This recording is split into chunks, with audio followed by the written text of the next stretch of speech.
Assalamualaikum warahmatullahi wabarakatuh.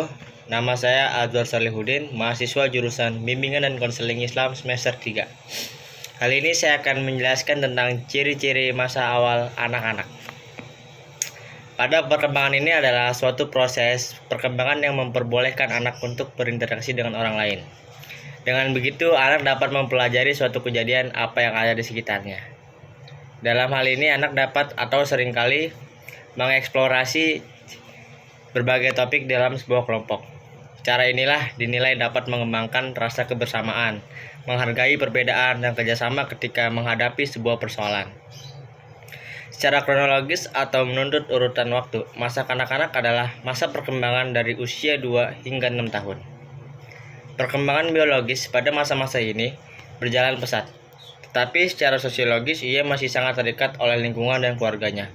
Oleh karena itu, keluarga sangat berperan penting untuk mempersiapkan anak untuk terjun ke dalam lingkungan yang lebih luas, terutama lingkungan sekolah. Adapun ciri-ciri pada masa anak-anak awal. Yang pertama, usia yang mengandung masalah atau usia sulit. Yang kedua, usia mainan. Yang ketiga, usia prasekolah.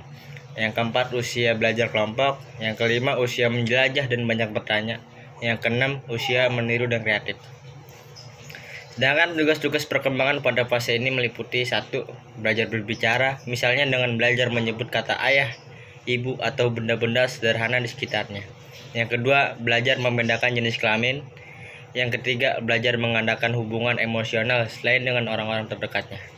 Yang keempat, belajar membedakan antara hal-hal yang baik dan yang buruk dan mengembangkan kata hati. Yang kelima, membentuk konsep-konsep pengertian sederhana tentang kenyataan sosial dan alam. Selanjutnya saya akan menjelaskan tentang ciri-ciri masa anak akhir. Yang pertama itu ada label yang digunakan oleh orang tua. Bagi banyak orang tua, masa anak akhir merupakan usia yang menyulitkan.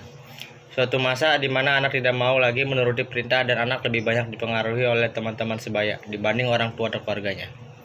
Yang kedua, label yang digunakan untuk para pendidik. Yang ketiga, label yang digunakan ahli psikologi.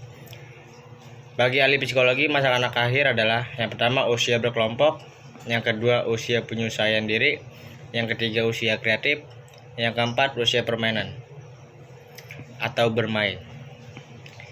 Baik, itu saja yang saya akan jelaskan kali ini.